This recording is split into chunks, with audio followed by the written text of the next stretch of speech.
Dari Firna Amrita di Surabaya, apabila seorang perempuan merantau dan bermukim di luar kota sendirian, Ustaz, dan perjalanan dari kota asal ke kota tujuan bermukim tidak sampai sehari semalam, apakah diperbolehkan atau diharuskan bersama dengan mahram, Ustaz?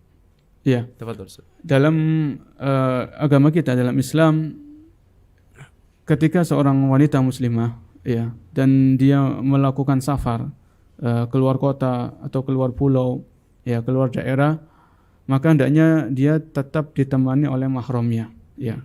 Tentunya ini kembali kepada pembahasan mahram. Mahram itu siapa saja? Ya, wanita muslimah wajib mengenali siapa mahramnya ya.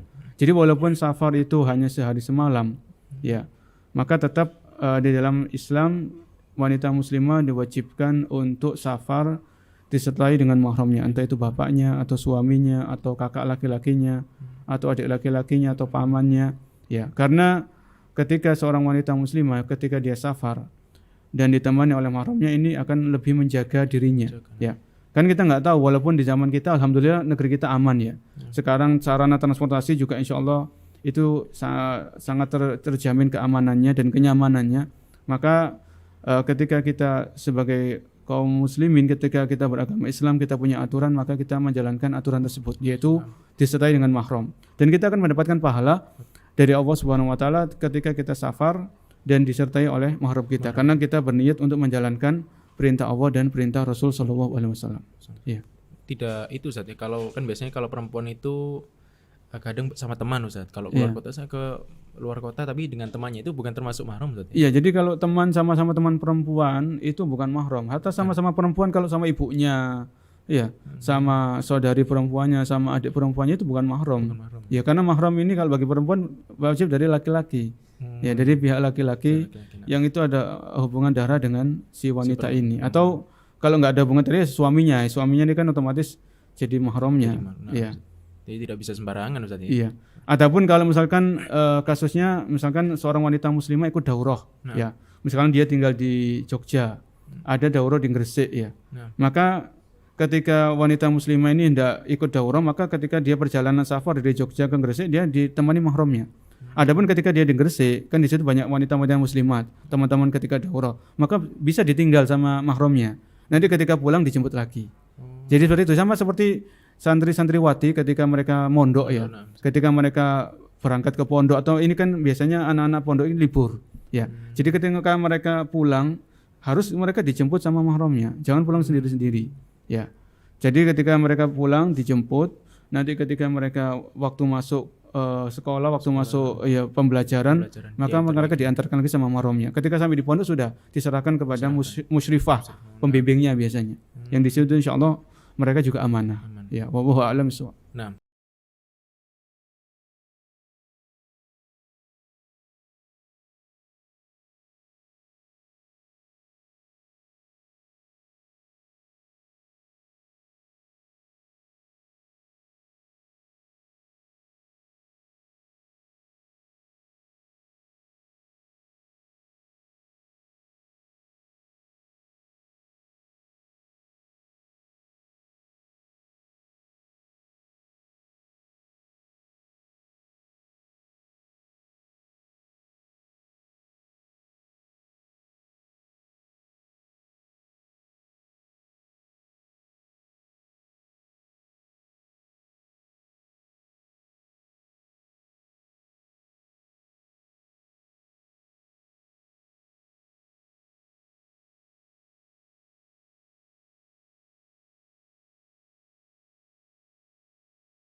Jazakallah khair Ustaz Wa atas iyyakum. jawabannya.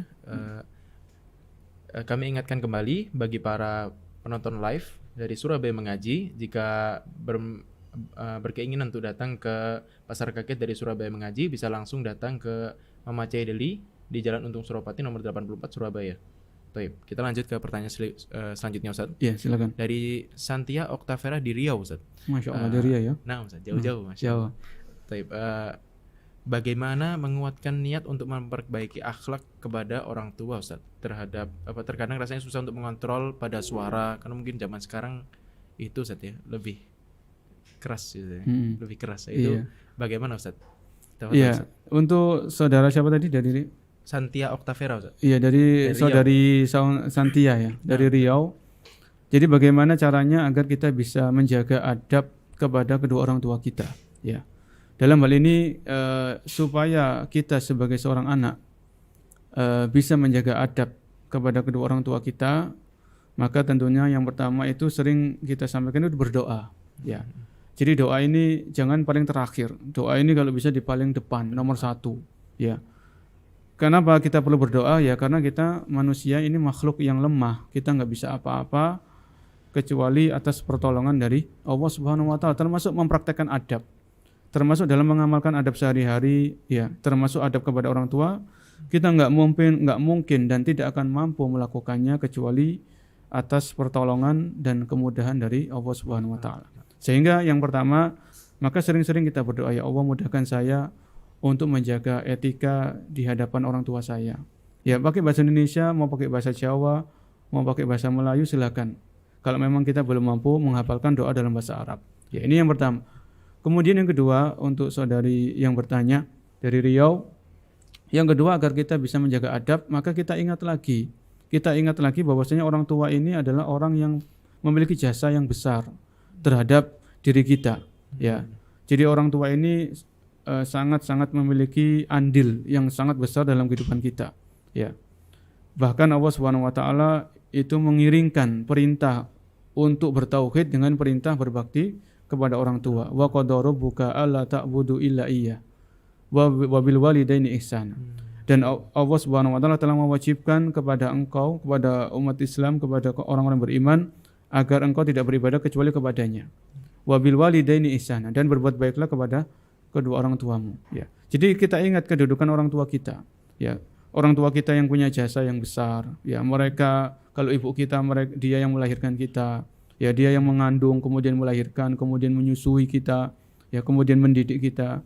Kemudian ayah kita yang beliau adalah mencari nafkah, ya, beliau bekerja keras untuk membahagiakan anak-anaknya. Maka di saat kita mengingat-ingat jasa-jasa orang tua kita, dan selama-lamanya kita tidak akan mampu membalasnya, ya, itu harus kita camkan, ya, selama-lamanya sampai umur kita habis nanti, perbuatan baik yang kita lakukan kepada kedua orang tua itu nggak akan bisa menebus jasa-jasa mereka. Ini yang harus kita camkan juga. Jadi ketika kita ingat jasa-jasa mereka, ya, kemudian kita ingat Allah juga memerintahkan kita untuk berbuat baik kepada mereka, maka mudah-mudahan hal yang kedua ini kita akan mendorong kita, akan menyemangati kita untuk bisa berlaku baik di hadapan mereka. Ya, berlaku baik ini secara umum, terutama dalam masalah intonasi bicara, ya. Maka kita perlu mendudukkan orang itu pada posisinya, ya. Jadi kepada siapa kita berbicara, ya, kepada siapa kita ngobrol, atau dengan siapa kita ngobrol. Kalau kita ngobrol dengan orang tua, maka nggak sama dengan ngobrol sama teman-teman sejawat kita, teman-teman sebaya kita. Ya, jangan disamakan. Termasuk intonasinya, ya, rendah tinggi suaranya, kemudian pilihan bahasanya. Ya, ini kan harus diperhatikan. Karena keterbiasaan mungkin anak-anak muda, termasuk kita semuanya, ya, masih usia-usia muda, kita sering ngobrol sama teman, chattingan sama teman, ya, kemudian Facebookan atau komen-komen dan sebagainya. Maka itu kalau kita di medsos, di dunia maya, jangan sampai kita bawa di dunia nyata, terutama di hadapan orang tua kita. Ya, mereka, apalagi mereka sudah lanjut usia, ya. Karena orang tua kita kalau sudah lanjut usia biasanya perasaan mereka itu sensitif, ya. Kita mungkin mengangkat suara sedikit, mungkin mereka bisa jadi tersinggung, ya. Jadi mereka ada, atau bahkan mereka sedih atau menangis dan sebagainya. Ya, jadi yang kedua ini kita ingat lagi jasa-jasa mereka yang sangat besar, yang tidak mampu kita membalasnya, dan kita berusaha mempraktekkan adab-adab kepada kedua orang tua. Ya. Dan yang ketiga, jadi yang pertama tadi berdoa, yang kedua tadi ingat lagi jasa-jasa mereka yang sangat besar, dan juga yang kedua ini Allah memerintahkan kita untuk berbakti sama mereka. Yang ketiga ini pembiasaan. Ya. Jadi yang namanya akhlak atau adab itu bisa jadi karakter, bawaan, ya. Misalnya kita lihat bapak kita, ibu kita, mereka berbakti sama nenek dan kakek kita, kan gitu ya, kan ada. Akhirnya itu nurun kepada anaknya, nurun kepada kita. Akhirnya sikap kita kepada ibu kita, sikap kita kepada bapak kita itu juga beretika, beradab, ya. Karena nurun dari ayah ibu kita, mereka beradab kepada nenek dan kakek kita. Akhirnya kita lihat, kemudian kita amati, akhirnya kita niru, ya. Ini ada yang adab itu turun temurun, ada yang namanya perlu latihan, ya. Jadi orang itu punya tipikal, dia punya karakter ngomongnya itu kenceng, ya, suaranya keras, ya, seolah-olah dia itu membentak, padahal enggak, memang nadanya itu keras orang ini. Maka kalau kita memang seperti itu tipikalnya, ya, tipikalnya seperti itu, karakternya seperti itu, maka kita latih supaya bisa berbicara dengan suara yang lemah lembut, yang rendah, terutama di hadapan kedua orang tua kita, yang itu adalah orang yang sangat mulia dan berjasa dalam kehidupan kita di dunia ini, ya, karena mereka sebab kita berada di dunia ini, ya. Kalau bukan karena orang tua, ya, karena Allah, kemudian karena orang tua kita, maka kita bisa menghirup udara di dunia ini, ya, kan begitu. Ya, itu mungkin 3 poin. Yang pertama doa, yang kedua ingat lagi jasa-jasa mereka yang besar yang tidak mampu kita membalasnya, dan yang ketiga pembiasaan. Ya, jadi biasakan ketika di hadapan orang tua kita jaga adab-adab kita kepada mereka.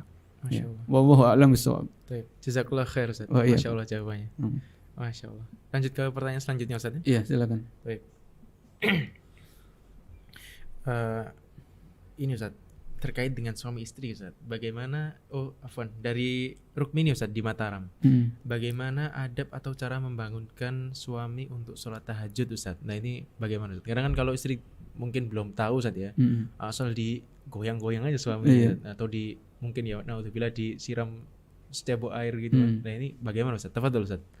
Ya, untuk ibu atau saudari Rukmini di Mataram, ya, semoga Allah menjaga beliau dan menjaga kita semuanya. Amin. Ya.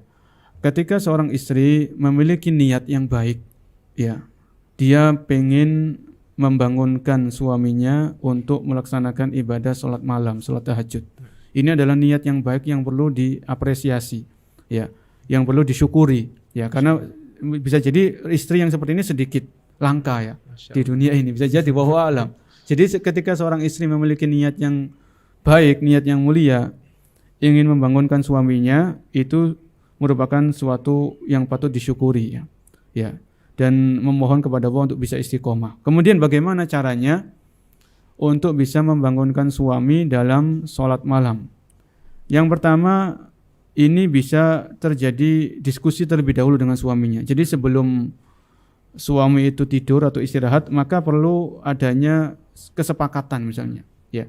Jadi kesepakatan siapa yang bangun duluan itu nanti membangunkan yang belum bangun. Itu bisa.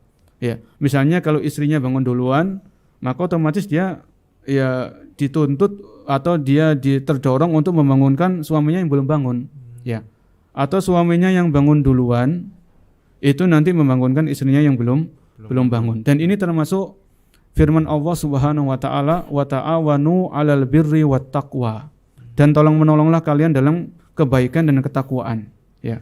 Jadi poin yang pertama itu bisa sebelum tidur atau sebelum istirahat terjadi kesepakatan atau MOU gitu, ya.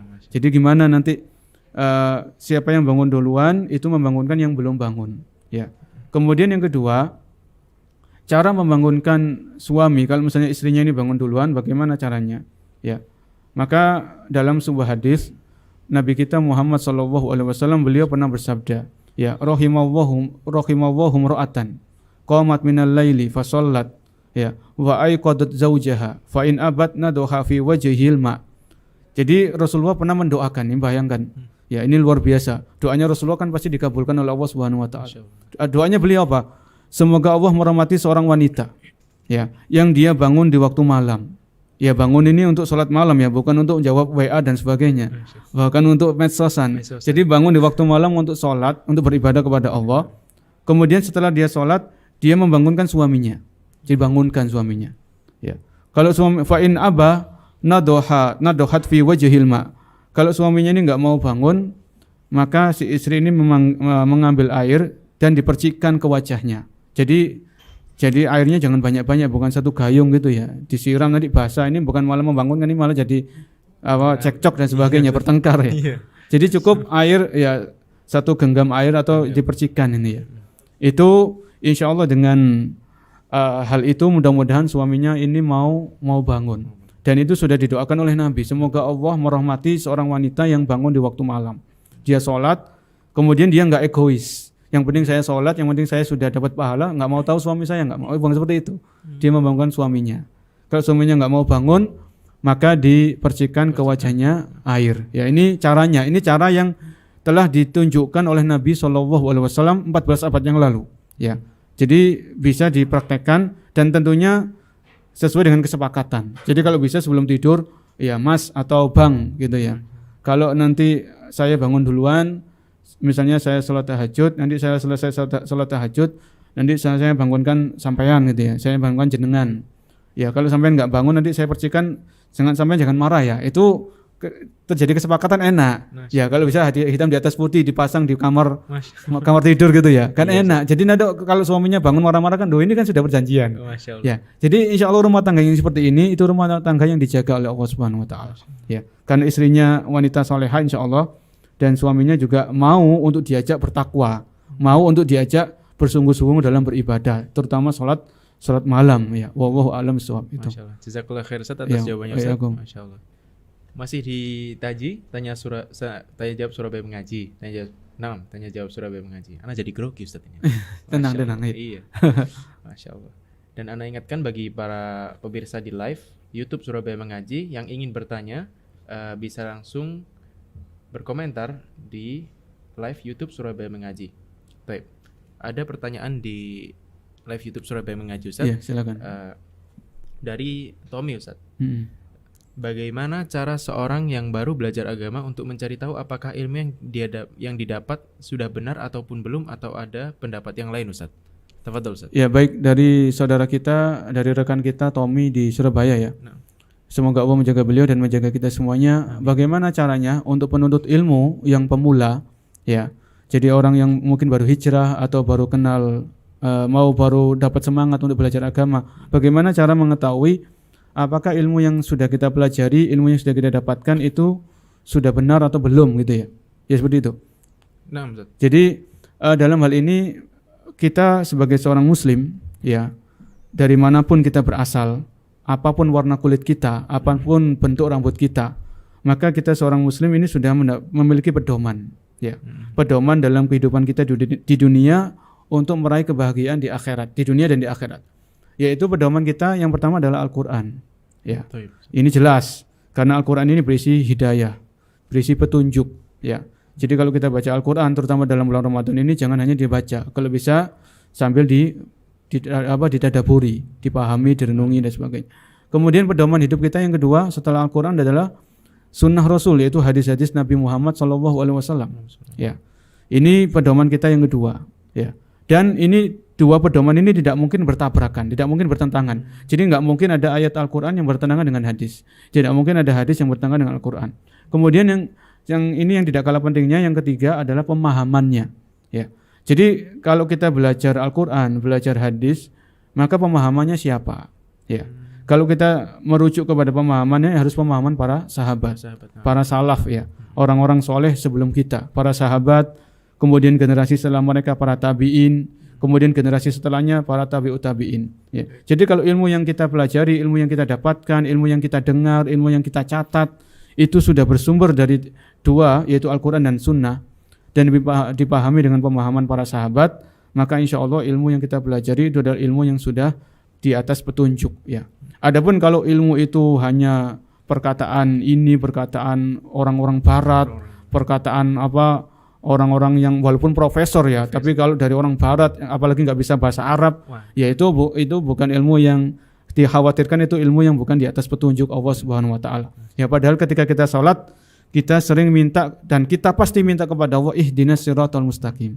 Ya Allah tunjukkan kepadaku jalan yang lurus. Ya jalan yang lurus ini adalah jalannya para nabi, para syuhada, ya para siddiqin dan para orang-orang soleh. Orang Ya. Jadi pastikan ilmu yang kita dapatkan baik di dunia nyata, ya, di dunia offline, atau kita ilmu-ilmu itu kita dapatkan dari dunia online, dari dunia virtual, ya, atau dari dunia maya, itu dipastikan bersumber dari Al-Quran, bersumber dari hadis-hadis Nabi SAW, dan dipahami dengan pemahaman para salafus soleh, para sahabat. Karena para sahabat ini generasi yang telah direkomendasikan oleh Allah Subhanahu Wa Taala.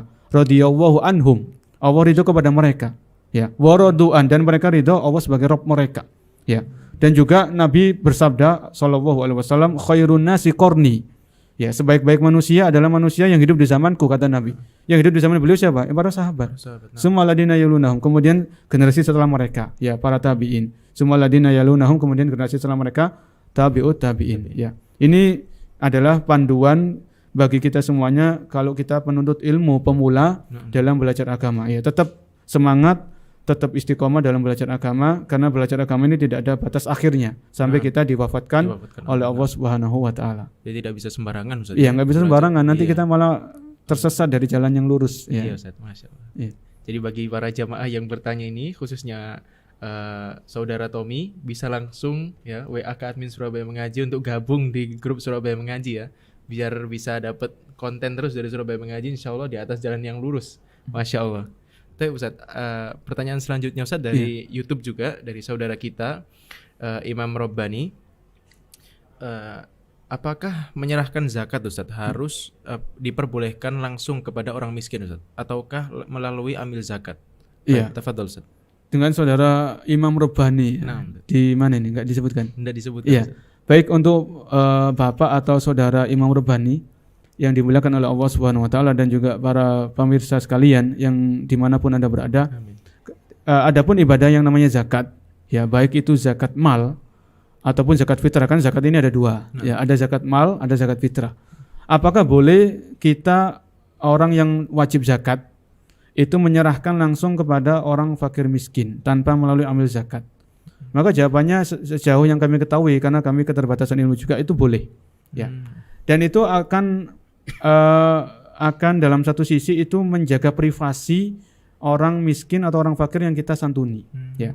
Terkadang kan, ya mohon maaf, mungkin di Ramadan-Ramadan yang sebelum-sebelumnya kita akan mendengar berita atau kita mendapatkan berita ada orang yang kaya itu bagi-bagi zakat, kemudian sampai orang miskinnya berdesak-desakan, ya, di rumahnya gitu kan, sampai ada yang pingsan, ada yang ada yang terluka atau apalah.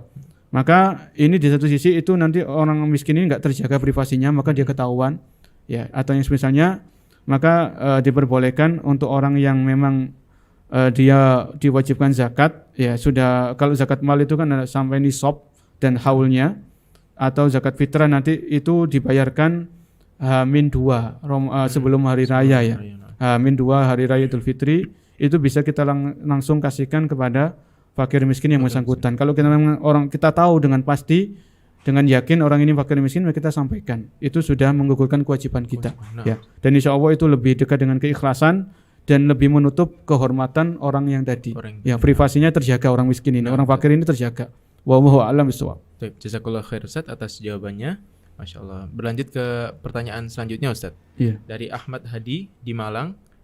Bagaimana agar selalu istiqomah dalam belajar dan menerapkan adab pada masyarakat Ustaz? Tafadhol Ustaz. Ya, untuk saudara kita Ahmad Hadi di Malang, bagaimana caranya agar kita bisa istiqomah dalam menerapkan adab dalam kehidupan bermasyarakat?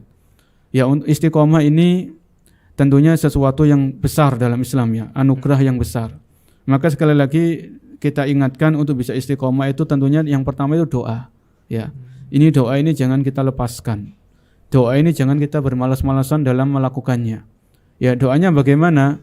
Ya, doanya tentunya dengan doa yang bersumber dari Al-Quran, seperti Rabbana la tuzigh qulubana ba'da idh hadaitana. Ya Allah, janganlah Engkau melencengkan hati kami setelah Engkau memberikan petunjuk kepada kami. Atau dengan doa dari Nabi SAW, ya muqallibal qulub tsabbit qalbi ala dinik. Wahai zat yang maha membolak-balikkan hati, maka teguhkan hatiku di atas agamamu. Ini kan istiqomah. Jadi kita istiqomah, kita bisa istiqomah itu lantaran karena kemudahan dari Allah. Maka minta kepada zat yang bisa memberikan kita keistiqomahan. Ya, minta kepada Allah. Kemudian yang kedua, agar kita bisa istiqomah untuk semangat dalam menerapkan adab-adab dalam bermasyarakat, ya, adab-adab dalam bergaul, adab ketika bertemu dengan tetangga, adab ketika bertemu dengan pemimpin seperti RT RW. Maka dalam hal ini selain kita berdoa yang pertama tadi, yang kedua adalah kita ingat-ingat lagi keutamaan, ya. Terkadang seorang muslim, ya, atau seorang muslimah itu akan terpacu, akan termotivasi melakukan suatu amalan kalau dia tahu keutamaannya, ya. Misalnya kita kalau pengen rajin sholat tahajud, maka kita perlu baca-baca lagi keutamaan sholat tahajud, ya. Kalau kita pengen termotivasi, pengen istiqomah baca Al-Quran, maka kita baca lagi, kita dengar lagi keutamaan-keutamaan baca Al-Quran, termasuk masalah adab, agar kita semangat, ya, mengamalkan adab dalam kehidupan sehari-hari, adab dalam bertetangga, adab dalam bermasyarakat. Maka kita baca lagi keutamaan-keutamanya apa, ya. Misalnya di antara keutamaan adab bahwasanya akhlak, adab ini termasuk akhlak, ya. Ya. Maka di antara keutamaannya adalah bahwasanya orang-orang yang memiliki adab yang baik, akhlak yang baik itu akan dimudahkan oleh Allah Subhanahu wa taala masuk ke dalam surganya, misalnya, ya. Ya. Karena Rasul SAW pernah bersabda, ittaqillaha haitsuma kunta. Ya, bertakwalah engkau dimanapun engkau berada. Wa'ad bi sayyi'atal hasanata tamhuha. Iringilah perbuatan buruk dengan perbuatan baik, maka perbuatan baik akan menghapuskan perbuatan buruk tadi. Wa khaliqin nas bi khuluqin hasan. Dan pergaulan manusia dengan akhlak yang baik, ya. Jadi kalau kita ingat keutamaannya, ya, bahwasanya ini kita istiqomah dalam beradab itu adalah perintah dari Nabi, ya, dari Nabi SAW. Kalau ini perintah, maka perintah pada asalnya hukumnya wajib, ya. Maka ketika kita melaksanakan suatu kewajiban, itu akan mendatangkan kecintaan Allah Subhanahu wa taala, ya. Kalau Allah sudah cinta kepada kita, maka Allah akan melindungi kita, Allah akan menjaga kita, apa yang kita minta akan dikabulkan oleh Allah Subhanahu wa taala, ya. Jadi ini penting. Kita ingat lagi keutamaan-keutamaan adab dan akhlak itu apa saja, ya. Keutamaan seorang muslim yang punya akhlak yang baik itu apa saja, kita ingat-ingat lagi supaya kita bisa termotivasi, ya. Kemudian yang terakhir, dalam artian terakhir ini, kalau kita bisa pengen istiqomah dalam menerapkan adab, maka kita ingat, ya, walaupun kita menerapkan adab ini harus ikhlas, ya, bukan ingin pujian manusia, bukan ingin sanjungan manusia. Jadi yang dilihat oleh masyarakat kepada kita itu adab kita, akhlak kita kepada mereka. Walaupun kita punya ilmu yang banyak, walaupun kita sudah khatam kitab-kitab ulama beberapa kali khatam, ya, kitab-kitab yang tebal-tebal sudah kita baca, sudah kita pelajari, tapi kalau adab kita di masyarakat itu buruk, masyarakat nggak akan melihat kepada kita, ya. Jadi walaupun kita lulusan dari pondok mana, lulusan dari pesantren mana, yang dilihat oleh mata masyarakat pertama kali itu adab kita kepada mereka. Kalau ketemu salam apa enggak, ya. Kalau ketemu itu apa, kalau mereka sakit kita jenguk apa enggak. Kalau ada kerja bakti kita ikut apa enggak. Itu yang dilihat sama masyarakat, itu yang dinilai, ya. Jadi masyarakat itu tidak langsung melihat kepada berapa nilai kita di sekolah, berapa nilai kita di pondok, ya. Berapa kitab yang sudah kita pelajari itu enggak langsung dilihat sama masyarakat, tapi adab dan etika, ya. Dan dengan adab yang bagus, akhlak yang mulia, mudah-mudahan itu sebagai sarana untuk menyampaikan dakwah tauhid dan sunnah kepada mereka yang masih awam, ya, seperti itu. Jadi perhatikan pertama doa, ya. Kemudian yang kedua, ingat-ingat lagi keutamaan adab dan akhlak yang mulia dalam Islam itu apa saja. Dan yang ketiga, maka kita perlu mengingat bahwasanya yang dilihat oleh masyarakat awam pertama kali itu adalah adab dan etika kita kepada mereka. Ya, walaupun kita tetap ketika mengamalkan adab ini adalah dilandasi dengan keikhlasan. Mau orang itu memuji atau tidak itu bukan urusan kita, ya. Karena kita ingin pahala dari Allah, kita ingin menampakkan keindahan Islam. Ya, Islam ini agama yang indah. Indah itu diantaranya adalah dalam masalah adab dan etika, ya, dalam kehidupan sehari-hari. Kalau kita punya rezeki yang lebih, kita berbagi makanan kepada tetangga, ya. Jadi kalau ada tetangga yang kesusahan kita bantu, ini kan adab dan akhlak, ya. Kalau kita suka merotal, ya sila itu bagus, tapi jangan kenceng-kenceng, ya. Jangan terlalu keras sampai mengganggu tetangga, ini juga nggak benar, ya. Kalau kita rajin baca Al-Quran juga sama, baca Al-Quran ya suaranya yang standar saja, jangan sampai mengganggu tetangga. Apalagi ada tetangga yang mungkin butuh istirahat atau lagi sakit, ya ini kita perhatikan, kita jaga adab-adab kita masing-masing. Mudah-mudahan itu bisa kita pahami bersama. Wallahu a'lam bishawab. Jazakallahu khair atas Ya, atas jawabannya. Lanjut ke pertanyaan terakhir, Ustaz. Iya. Masya Allah. Oh, nggak terasa ya pertanyaan terakhir. Iya, Ustaz, Iya. Masya Allah. Dari Ramadan di Tangerang Ustaz. Mm-mm. Masya Allah, namanya sama seperti bulan Ramadan. Bulan Ramadan. Masya Allah. Mungkin lahirnya di Ramadan juga. Mungkin Ustaz, Masya Allah. Terkait adab-adab sebelum tidur Ustaz. Jika tengah malam saya terbangun dan harus ke kamar kecil, apakah seluruh adab sebelum tidur harus saya kerjakan kembali Ustaz? Iya. Tafadhol Ustaz.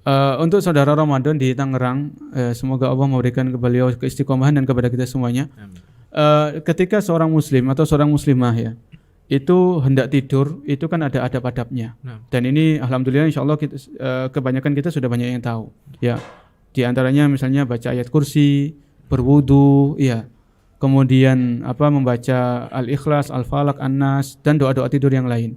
Kemudian tidurnya miring ke kanan, ya, kalau mampu atau ini di antara adab-adab ketika sebelum tidur.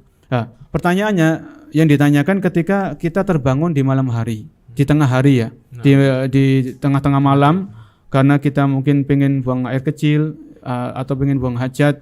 Setelah kita menunaikan hajat kita di kamar mandi, di toilet, apakah kita perlu mengulangi adab-adab sebelum tidur seperti baca doa lagi atau tidak? Maka dalam ini saya baca fatwa dari Syekh Abdul Aziz bin Baz, ya semoga Allah merahmati beliau. Amin. Itu beliau pernah ditanya dengan hal yang sama, ya. Jadi pada asalnya cukup bagi seorang muslim, seorang muslimah itu adab yang dia lakukan sebelum tidur. Ya, itu sudah mencukupi. Namun kalau kita bangun di tengah malam karena ada hajat yang ingin ditunaikan, maka setelah buang hajat, setelah dari kamar mandi kita mau baca doa lagi ya nggak masalah. Ya, itu boleh-boleh saja. Namun seandainya setelah dari kamar mandi kita langsung tidur lagi karena masih ngantuk, ya nggak sempat baca doa itu, maka nggak masalah. Ya, jadi cukup dengan doa yang kita baca sebelum kita tidur di awal malam tadi. Ya, kalau mau diulangi lagi itu silahkan. Ya, wallahu a'lam bishawab. Masya Allah. Ya. Jazakallah khair Ustaz atas jawabannya. Telah usai. Masya Allah. Saya boleh nanya ini? Boleh. Jadi sampai terus yang nanya. Ini pasar kagetnya sampai kapan ini? Masya Allah. Pasar Iya. kaget sampai 1 Mei Ustaz. Sampai 1 Mei. Jamnya jam berapa aja? Mungkin ada pemirsa yang belum tahu kan gitu. Oh iya. Iya. Masya Allah. Lupa informasikan. Ya, Ustaz. Iya, Masya jadi kalau bisa lengkap misalnya. Mungkin Iya, ada yang tanya-tanya kan bingung ini mau gimana gitu. Masya Allah. Iya. Tujuan anak dipotong-potongnya biar penasaran Ustaz. Iya, Jadi di gitu. Instagram Biar ada yang saya- nanya gitu. Masya Allah. Tapi Ustaz, bukanya jam 2 Ustaz. Jam 2. Mungkin kita selesai ya. Afwan, kita revisi bukanya jam 3 Ustaz. Mungkin pada asar kita buka. Untuk selesainya jam 9 malam. Jadi jangan khawatir kalau nanti pada tarawih ingin mampir ke sini, tafadhol bisa mampir ke sini Ustaz. Masih bisa insyaallah. Iya, Masya Allah. Taib. Telah usai tanya jawab dari Surabaya Mengaji. Ini ada beberapa pertanyaan Ustaz seharusnya di YouTube, tapi memang waktunya kita terbatas ya. Dan anak ulangi bagi para pemirsa yang live, khususnya di Surabaya atau Sidoarjo, bagi yang ingin langsung datang ke Mama Chai Deli untuk menikmati pop-up store dari Surabaya Mengaji, dipersilahkan untuk datang. Kita buka jam 3 sampai jam 9 malam setiap hari sampai 1 Mei. Dan bagi para pemirsa yang ingin langsung datang ke tempat untuk mengikuti program Tanya Jawab Surabaya Mengaji dan bertanya langsung kepada Ustadz, diperbolehkan juga. Insya Allah acara berikutnya akan kita sounding di kanal sosmed Surabaya Mengaji ya. Insya Allah akan ada lagi program seperti ini di pop-up store Surabaya Mengaji. Baik, langsung kita tutup dengan doa kafaratul majlis Ustaz. Subhanakallahumma wa bihamdika, asyhadu an la ilaha illa anta, astaghfiruka wa atubu ilaik. Assalamualaikum warahmatullahi wabarakatuh. Waalaikumsalam warahmatullahi wabarakatuh.